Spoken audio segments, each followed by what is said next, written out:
Good evening everyone. इस video में बताऊंगा 10 जी के जीएस। पहला प्रश्न, झीलों का देश किसे कहा जाता है? झीलों का देश किसे कहा जाता है? तो चलिए इसका सही जवाब जानते हैं। झीलों का देश फिनलैंड को कहा जाता है। झीलों का देश फिनलैंड को कहा जाता है। अगले क्वेश्चन की ओर चलते हैं। अगले प्रश्न है, यूरोप का भारत कहा जाता है, यानी यूरोप का भारत किस देश को कहा जाता है? तो चलिए इसका सही जवाब जानते हैं कि यूरोप का भारत किस देश को कहा जाता है। तो इसका सही जवाब हो जाएगा इटली को। इटली को यूरोप का भारत कहा जाता है। तो नेक्स्ट प्रश्न को चलते हैं। नेक्स्ट प्रश्न आपके स्क्रीन पर इस प्रकार है, न्यूजीलैंड के मूल निवासी को क्या कहा जाता है? न्यूजीलैंड के मूल निवासी को क्या कहा जाता है? तो चलिए जानते हैं इसका सही जवाब। तो इसका सही जवाब हो जाएगा माओरी। न्यूजीलैंड के मूल निवासी को माओरी कहा जाता है। अगले प्रश्न को चलते हैं और अगले प्रश्न आपके स्क्रीन पर इस प्रकार है, वनों का देश किसे कहा जाता है? वनों का देश किसे कहा जाता है? तो चलिए जानते हैं कि वनों का देश किसे कहा जाता है। इसका सही जवाब होगा कांगो को वनों का देश कहा जाता है।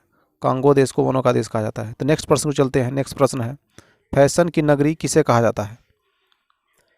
फैशन की नगरी किसे कहा जाता है? तो चलिए जानते हैं इसका सही जवाब क्या है। तो इसका सही जवाब हो जाएगा पेरिस को। पेरिस को फैशन की नगरी के नाम से जाना जाता है। तो चलिए नेक्स्ट क्वेश्चन की ओर। और नेक्स्ट क्वेश्चन आपकी स्क्रीन पर इस प्रकार है, दक्षिण का ब्रिटेन किसे कहा जाता है? दक्षिण का ब्रिटेन किसे कहा जाता है?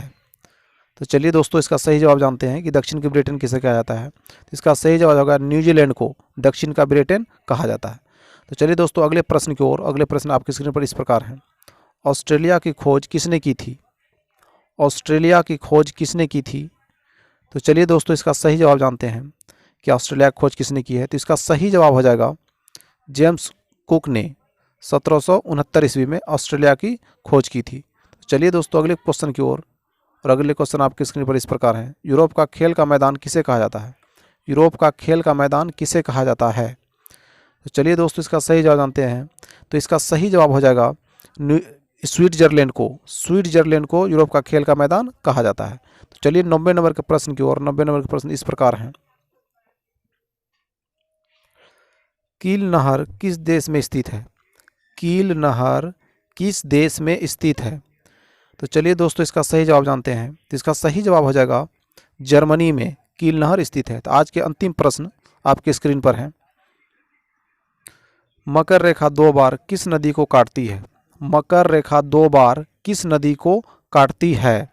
तो चलिए दोस्तों इसका सही जवाब जानते हैं कि मकर रेखा 2 बार किस नदी को काटती है। तो इसका सही जवाब हो जाएगा लिम्पोपो नदी को। लिम्पोपो नदी को 2 बार काटती है। तो अगर आप इस चैनल पर नए हैं तो चैनल को सब्सक्राइब करके बेल आइकन प्रेस करना न भूलें, क्योंकि मेरे चैनल पर आपको इसी प्रकार के वीडियो उपलब्ध होते रहेंगे। तब तक के लिए जय हिंद दोस्तों। अगले वीडियो में फिर मिलूंगा।